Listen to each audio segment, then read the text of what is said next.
माझं नाव प्रथमेश गजानन मराठे. माझे वडील आहेत. त्यांचं वय 69 आहे आणि त्यांना अगोदर म्हणजे मणक्याचा त्रास झालेला, वरती मानेकडे आणि पाठीखाली बॅक साईडला दुखायचं वगैरे त्यांना बस करताना.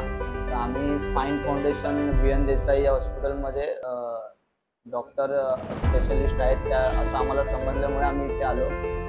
तर त्यांना आता ऑपरेशन म्हणजे व्हायच्या आधी जो प्रॉब्लेम होता, आता ऑपरेशन केल्यानंतर त्यांना बऱ्यापैकी बरं वाटतंय. प्लस डॉक्टरांनी पण त्यांची चांगली काळजी घेतली ऑपरेशन झाल्यावर. माझं ऑपरेशन 5 फाउंडेशनमध्ये झालं मोफत आणि मी आता बरा आहे. मी चालू शकतो, चालतो पण.